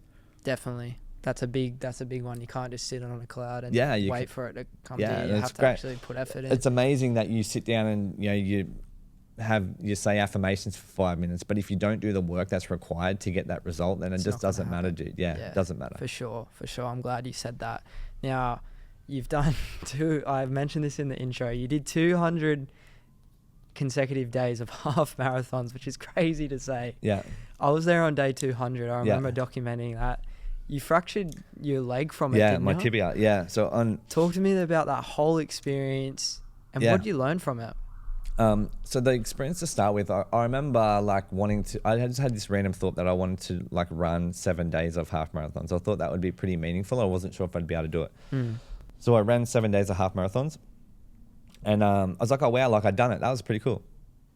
I was like, I wonder if I could do 21. And then I'd done 21, and then I'd done 30, and then I'd done 40, and then I'd done 50. I'm like, wow, I just ran 50 consecutive days of half marathons. Like, that's mad. I was like, there was a lot of confidence that I got from that. And also it started like improving the way that I showed up as a father and a husband and a leader and a business owner. Like I was a better person. And I was like, oh wow, like this is really cool. Like I'm getting up early in the morning, I'm running for 2 hours, and then like I get to ride that feeling. It was like a massive confidence boost. And I was like, and then I sort of stopped counting. I kept on doing it. And I remember I started on like the 17th of July. So every now and then I just go like, hey Siri, like how many days ago was it the 7th of July? It's like, oh, it's 74 days ago. I'm like, okay, cool. We've been doing it for 74 days. And then I do it 10 days later. And I was like, fuck, I think I'm going to get to 100. Yeah, and then I got to 100. And then I just kept going, bro. Like it wasn't a thing. I wasn't thinking about doing one more. I was just doing the work. And then I went one fit, like just it kind of like compounded out of control, right? Yeah, it did. And then so one of the things that I really got out of it was like time to myself to think. Like I would ponder and work through like a huge amount of like interior content in my mind, because this is a trap. So like I know that I spoke about like the importance of like reading books and listening to books and reading podcasts and consuming, you know, self-development content. But I think that there's a trap in that if that's all you do, then you will never have time to process your own thoughts or feelings. So for me, the run was about creating a space for me to think and ponder. Because you run with no headphones too. Yeah, I did for like 150 days. Like 150 of them runs were completely like with no music or nothing, no headphones. Yeah. And even how that come about, right? Because I woke up one morning and my beats were dead. I'm like, well, this is fucked. How am I going to run? Like I can't listen to like a podcast or like. Yeah. And I was like, well, hang on a second. Are you doing this to listen to content? Or are you doing this because you wanted to do something undesirable? I was like, well, it was the undesirable one. I was like, well, this is fucking undesirable. You're about to go running with nothing. Nothing, yeah. So I was like, I looked at that. I was like, well, like, let's do this then. Like, if I was trying to avoid this, then this is what I need to do. And then during that time, bro, that was when I started to really unpack, you know, some of the things that I was processing, because not only was I consuming exterior content through like books, but I was processing my own internal content. Yeah. So them things that you think about that you could push away, or maybe you could hide, you know, you can jump on Instagram or YouTube and like you can hide it. You're like, I don't want to fucking solve this right now. Let's look at this YouTube. You can't on the run. You can't on the run. Like it's there. You have to work through it. And I would solve like a huge amount of problems. And I would think about the most random things and like document them and write them down and share them. And even now I'll look back now and like I'd save them to highlights on my Instagram, and just like I can read something that I thought of and it takes me straight back there. It's like there's no way that I would have thought about that if I didn't put myself in that position. For sure, man. So like it dramatically just changed the way that I showed up, the way that I thought, and the way that I acted, and it gave me a lot of confidence. But you know, it was like day 192. Like I kind of ran. There was a couple little niggles that I just ran through, and I got good again. And I thought that this was the same thing again on my leg, but I wasn't getting better. And I had you lined up to video the 200th day. I'm like, fuck, like, I don't know if I'm gonna make it, dude. Like I couldn't really walk, and the runs. So like an average for anyone that runs, like I was running them at sort of like a high 5-minute splits, and then my splits started blowing out to like 7. And that was a bit of a head fuck, because I'm like, I had 2 hours in the morning to run. So I was like, now there's taking me like 2 hours and 20, which is like now cutting into breakfast with my family and my day. I'm like, there was like, it was starting to be negative, and I was like injured. And then I'm like, fuck, let's just get to 200 days. I'll limp to 200 days and then we'll reassess. And then when you come on that 200th day, like I was like a fucking wounded dog, like hobbling up the road, you know, like, and then, I had a fracture in my tibia, on day 202. So I ran another 2 days after you come and recorded that. And then on day 202, I sort of reassessed. I actually got tattooed. I got tattooed all day that day. So I was sitting down all day. And I got up like late that night, and I was in Newcastle, and I couldn't walk. I had to get help to get in the car. I'm like, this is 9 o'clock at night now. I'm like, fuck, I'm meant to run in like 5 hours. And I remember it starting to be like I had ego attached to the distance. So like it wasn't about feeling amazing anymore. It was like just doing one more. And I started to become I had a negative relationship with the distance. I always wanted that distance. And this is like a trait that I have in my life, right? Like I would go all in on one thing. It was the same as drinking. It was like when I used to have a drinking problem, I'd just fucking drink all the time. I'd just party all the time. And then I stopped drinking. I haven't drank for 3 years. So like I would either be an alcoholic or I'm never drinking again. It was similar to this. I'm like, I'm either running a half marathon or I'm not. So I started having a negative relationship with that. I was like, on day 202, I remember I rang my brother. I was like, dude, what do you think? He's like, bro, like, why are you overthinking this? Like, it's all in your head. Like, no one gives a fuck if you're running half a marathon or not. And that was like, it was a cool thing for me to sort of go, hey, like, why am I doing it still at this stage? What am I getting out of it? And the answer was that I wasn't really getting anything out of it at that stage. I was doing it for the distance and, you know, for other people. It wasn't so much for me. So on day 203, and again, this is still a little bit of ego. I was like, what can I do that's not involving running. So I started rowing. Yeah. So I have a Concept 2 row at my house, and I started rowing half marathons. And, I could sit on a rower, and my leg was fine because there was no impact on it. So I started rowing, and if anyone that's rowed on a Concept 2 rower before, like, it's a fucking dark place to be for half a marathon. Yeah, for sure. So I ended up day 2. So I ran 202 consecutive days of half marathon, and then I started rowing half marathon. So I rode another 54. I rode 54 days of half marathons on that. I don't know if you knew that part. No, not many people know the row part. I knew you got into rowing, but I didn't know it got that far. Yeah, That's so crazy. So I ran 202 and then rode 54. So it was 256 consecutive days of half marathons, running and rowing. That's fucking wild, bro. Yeah. That leads me into my next point, man. Why should someone do hard shit? Because that is I think crazy. That's a perception, right? So like my hard is different than your hard. Your hard's different than their hard. But I think it's incredibly important to do hard things. Mostly because our life is pretty easy, bro. Like for the most part, our life is easy. Yeah, and definitely. if you don't think it is, you just have to. You gotta like look outside of your bubble because, like for example, I got back from the Philippines a couple of weeks ago. Like that's a hard life. Like there's not many opportunities there. Like we have a huge amount of opportunities. We have we have water. We have hot water. We can have a warm shower. Like we have access to food. Like this is a very safe place to live. We're in Australia. It's very safe here. Like I think it's incredibly important for us to do hard things because it changes, it gives us confidence to be able to apply them in all different areas of our life. That, at least for me, doing hard things has allowed me to discover who I am and what I'm capable of. That's why the same reason why I'll encourage my kids to do hard things as well, because I know that will change their character and it gives them confidence. It's like, wow, when I do this really hard thing that I didn't think that I could do or was able to do, then they get to apply that in all other areas of their life. So like dancing's one. Like my son does piano or skateboarding or soccer or does swimming. Like that, we need a vehicle, whether it be business or rowing or running or hunting or whatever. Like we need a vehicle to be able to apply effort in. Because I think that's where we can create purpose and go, hey, like this is what I'm going to do and this is what I'm good at. So for me, my vehicle has been running. My vehicle has been business. My vehicle is being a father or a leader. That's the vehicle that I use to apply effort. Period. Yeah. Talk to me about the idea on motivation versus discipline. For me, I think that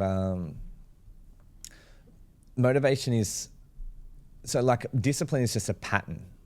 Like it's a habit over time that forces yourself into like. At least for me, dude, it's like discipline is the thing that you can lean on and use forever and ever. Motivation is something that people can aspire you. And people will motivate you, but ultimately it comes down to like having the discipline to be able to do the thing. Like, so when we're talking about before, it's like the thing that'll drive a business forward is just doing the fundamental mundane things over and over again. Like that's discipline. Yeah. Like no reel on Instagram is going viral when someone's telling you to send cold emails. Like it's fucking boring. It's an unsexy task. But they're the things, if you can have the discipline to do them things every day, like that will compound into something meaningful over time. So, dude, like I still listen to motivation. Like everyone likes being motivated, right? I think there's motivation is a really cool part of life and growth. But ultimately, if you don't have any sort of discipline or some structure in your life, and it's just patterns and habits. If you don't have a positive pattern, then like you don't really have any discipline. You got to do undesirable things. And being able, I actually got this tattooed on me, but it's like deliberately seek discomfort. So deliberately seek the things that that make you uncomfortable, because if you do them over time, then like it creates a really positive pattern. For sure, bro. For sure. I love that answer. I consider you, I said this before, but I'll say it again. I consider you as a bit of my mentor and stuff like that.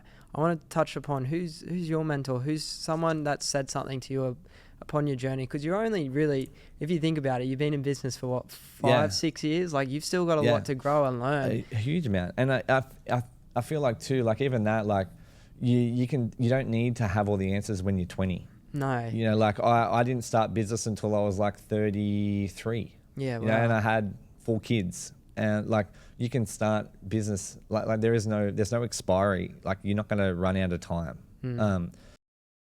The people that aspire me, I think, like we mentioned him before, right? Like you can have, the cool thing about living in today's times is that you can have mentors or people that you look up to that don't know who you are. Like it could be an author, it could be a podcast host, it could be, you know, like it could be anyone, right? And they can help change the direction of your life. So like I think if I look at some of the positive changes that I've had in my life, then the guy that we spoke about before, being Andy Frisello, is like he's had a massive influence on who I am and how I show up, how I operate, how I lead, the standards that I hold, and continues to do so. So like that was a big part of the reason why I went to the US, is like I wanted to be in that environment. I wanted to see them. So like he was one guy that I would sort of have influence over me, or I would look at as a mentor. But also too, I would fall in and out of following that story. So like I would follow like a podcast or a book, and then, you know, not listen to that for the longest time, and then fall back into it. So there's no key person that really stands out. It's a multitude of like small conversations, even the conversations that we've had.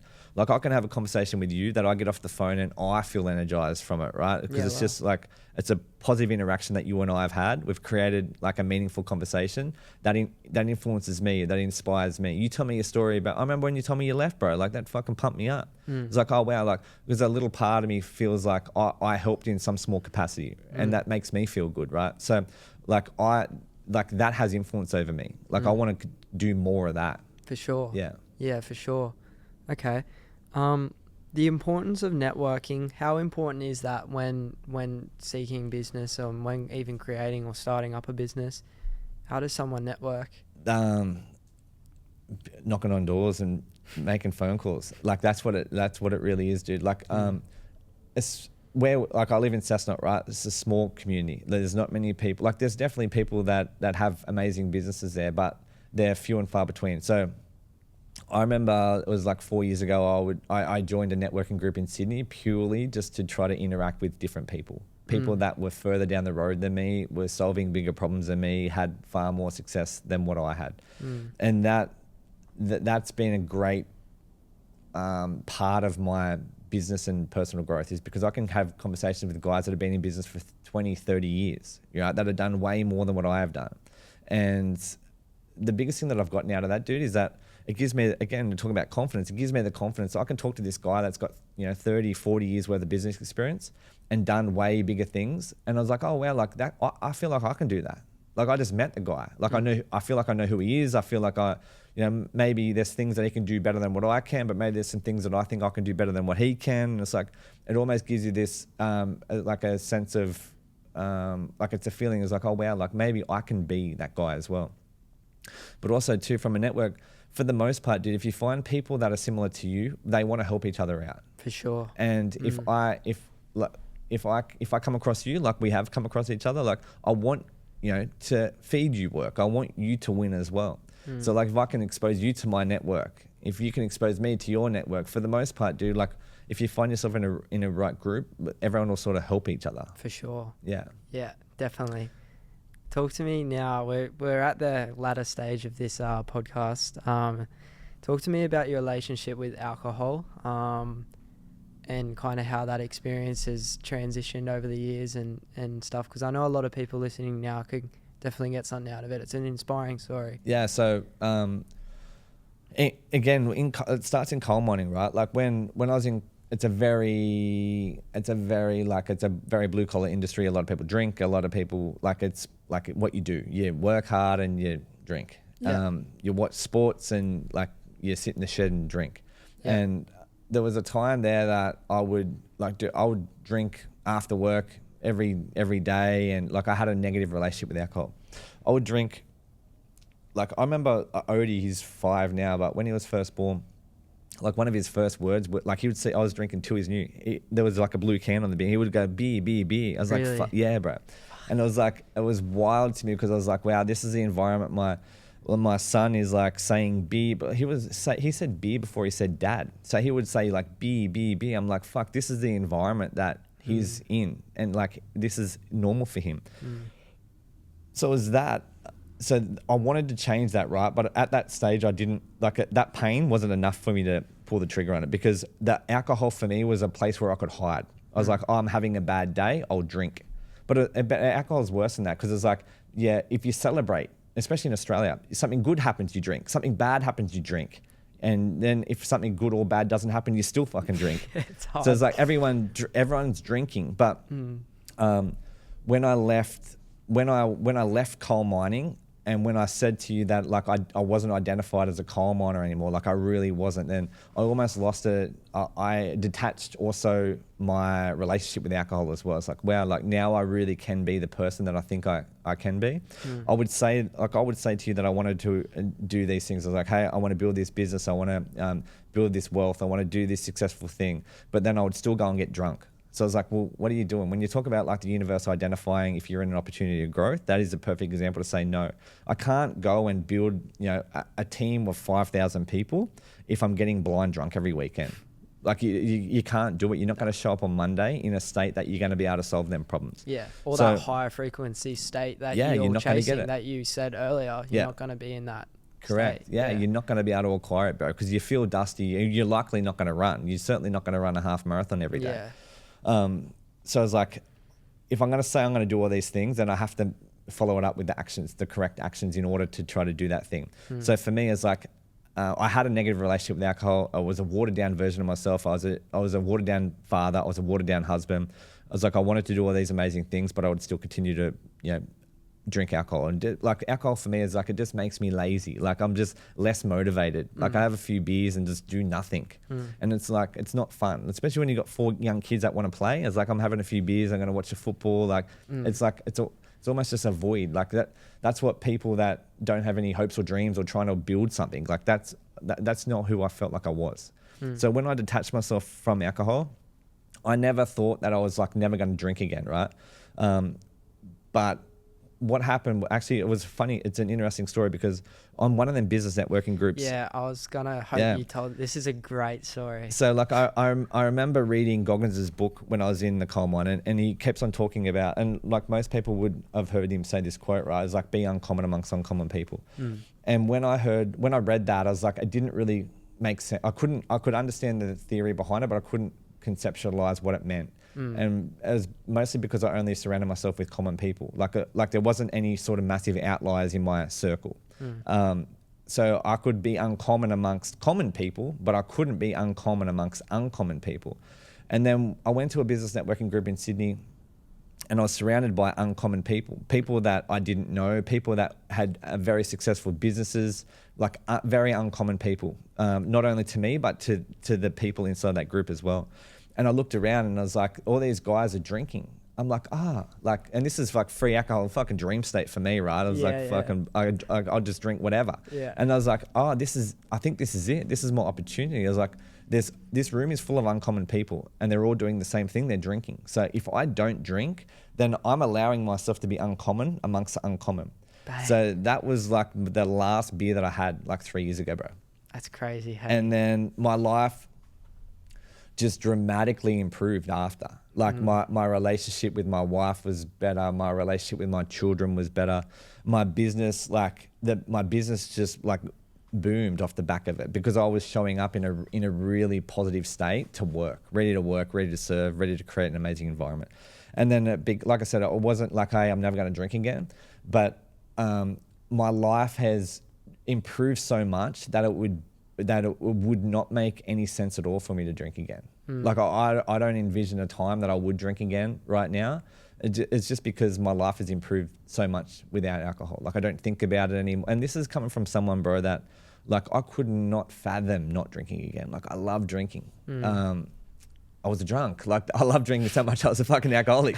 So going past that to where I am now is like, my life has dramatically improved so much that it would really be silly for me to drink again at this stage. For sure. Yeah. What's and sorry. Well, that's like 3 years now, bro. So that was basically when Neo was born.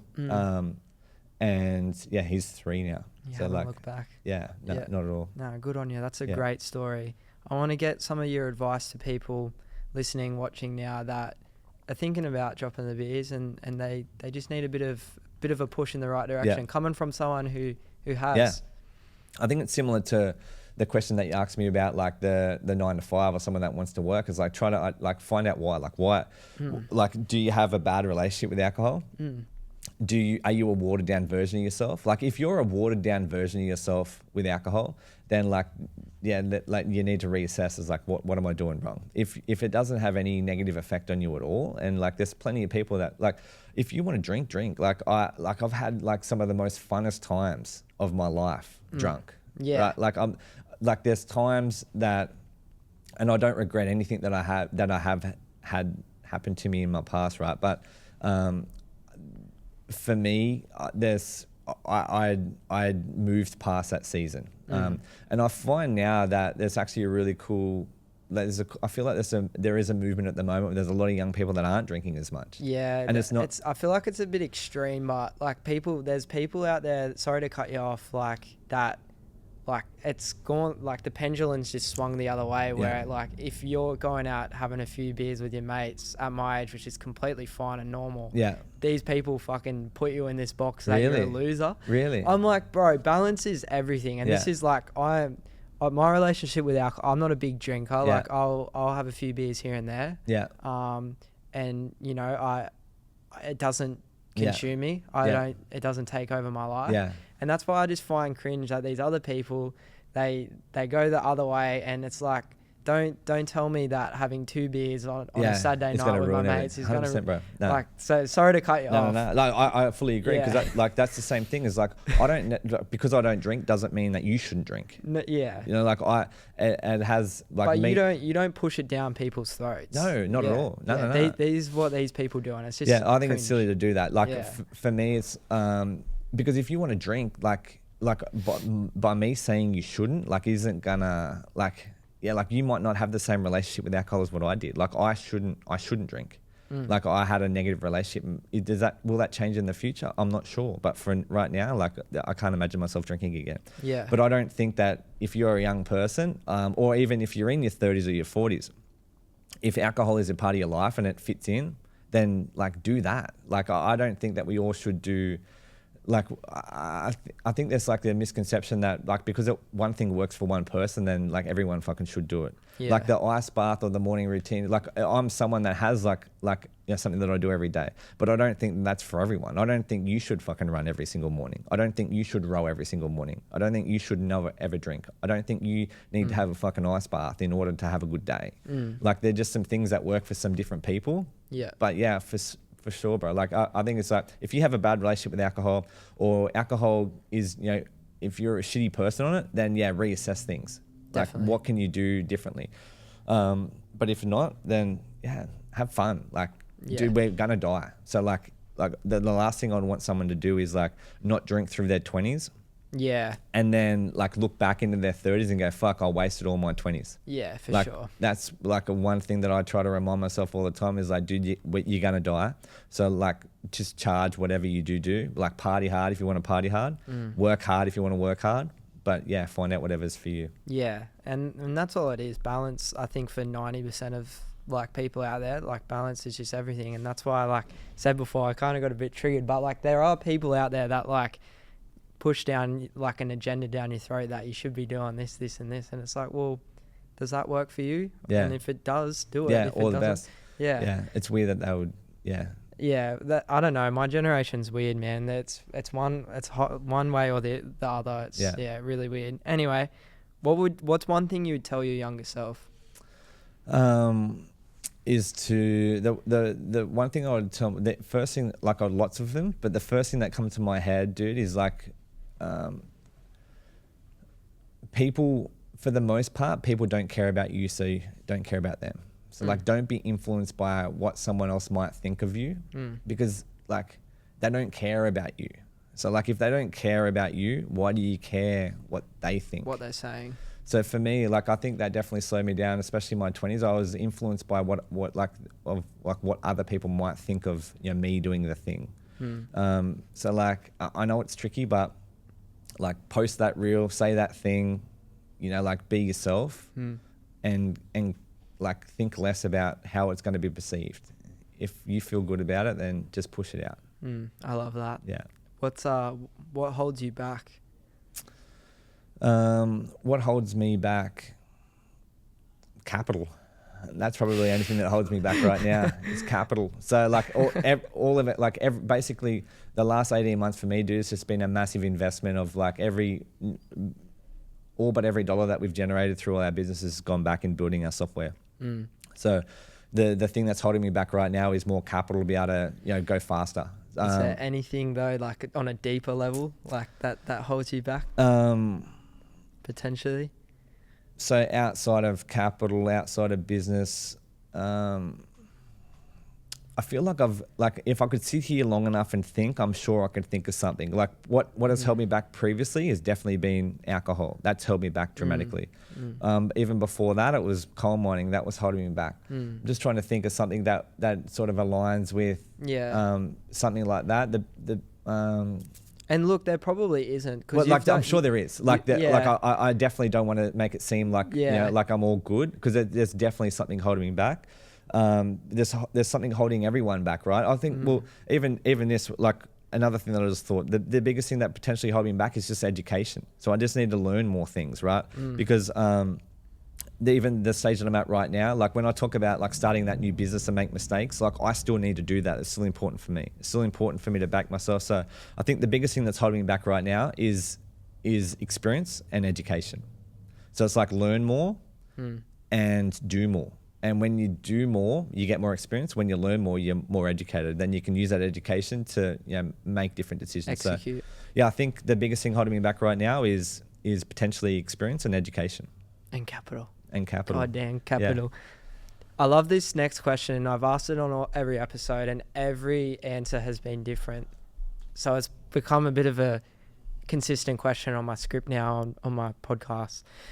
Define success for me. What does success mean to you? Success for me is flexibility and freedom. So like if I can be flexible with my time, if I can be mobile. So one of my core values is be mobile. I want to be able to work from wherever. But success for me is having flexibility and freedom of my time. And if I can do that, then like I feel like I'm successful. I can spend time with my family. I can take them on holidays. I can have flexibility and freedom of my time. I don't need to be at a particular place at a particular time for someone else. To me, right now, that is what success is. Like I feel, and the interesting thing, right, is that success is a perception. Like it's similar to hard. It's like what's hard is like what's successful for me is not going to be what's successful for someone else. Because, like even if you look at it from a money point of view or from a wealth point of view, it's like someone might think that having like $1 million net is like a month is successful. Dude, there's some people that need $5 million or $10 million just to break even a month.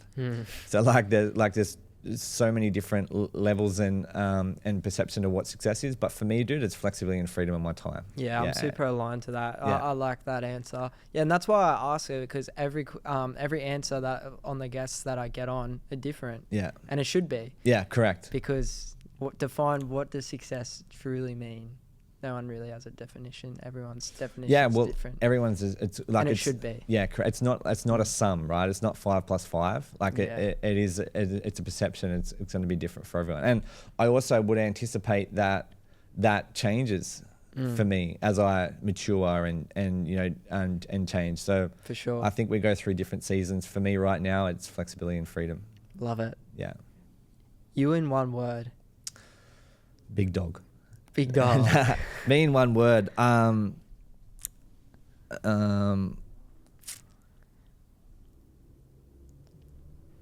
Energetic. Yeah. I think that if I can have an interaction with you or anyone and bring energy to that interaction, then and I can we can leave our interaction or our conversation, you feel jazzed and energized, then like I get a buzz out of that. I think energy is like a rare commodity, and people are attracted to it. People want to be around it. If you can create energy in environments, then it can open up the doors to a lot of opportunities. I love So, that yeah. answer. That's so good, man. This is the What's Your Why podcast. What's your why? My why is to change, to give my children, to change the perception of my children of what is attainable and achievable. So like I want my kids to think that, or like to push out the perception of what they can achieve and acquire in life. I think for me, that is my why right now. I think whys are similar to success. I think whys change over time through different seasons. Definitely. But for me right now, my why is to change the perception for my children of what they can achieve and acquire in life. I want them to think that they can do more and acquire more. Awesome, man. That's so cool. This is the first time we're doing this, so I want to start. So the last guest, I got them to ask a question to the next guest. Yeah. Diary of a CEO does it. Yeah. Completely original, I Yeah. swear. Yeah. So I thought it's a great idea.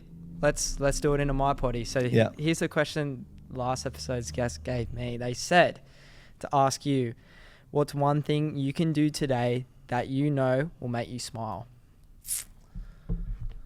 One thing that I can do today that you know that would make me smile. I know one thing that I know today. It's only a little, dude, but I know when I do kind things for other people, like it might even be something as like paying for coffee for someone behind me, right? Like that makes me feel good. Like I think by doing kind things to other people, that makes me feel good. So I guess being kind, like that's the first thing that come to my mind. Yeah. So it's just like paying it forward, just be kind to other people that are around you. Because imagine this, right? Imagine if we all done something really kind for some person today. Like that would mean that everyone in the world had kindness towards them. Like I think it's a very scalable thing. So yeah, just being kind to someone, I think that would make me smile for sure. Awesome. Yeah. Well, I'll get your question off camera, but I like that. That's cool. I'm definitely going to continue that. What's quickly before we wrap up this episode, and it's been a great episode. I thank you very much for coming on. What's kind of the next few months look like for you? What's the future? What are you working on? Yeah. And So both our software platforms, they're both in a really good position right now, looking to work with one of the biggest fitness franchises in the world. So that we're partnering with them to service their network, which will give us thousands of users and be able to leverage into other different brands and enterprises. So the next couple of months for us is like a lot of work, a lot of development, a lot of testing, piloting, and securing both our software platforms into that enterprise. Yeah. And then servicing them customers and just ensuring that we deliver an amazing result in order to get picked up. And then so that's for us right now, dude. 2 technology platforms they're onboarding to some of the biggest fitness franchises in the world. It's exciting stuff, man, and I can't wait to see that next chapter for you unfold. Thank you so much for coming on this episode. Bro. I really appreciate it. That was a really good, enjoyable conversation. Thank you guys so much for listening and watching. I really appreciate all the kind messages and all the support we've got so far on this podcast. And you'll see me in the next one when I'll be a top 1% podcast because we're over 5 episodes, hopefully. Congrats, big boy. I'm proud of you. Thanks, bro. Thank you for watching. We'll see you in the next one. Peace.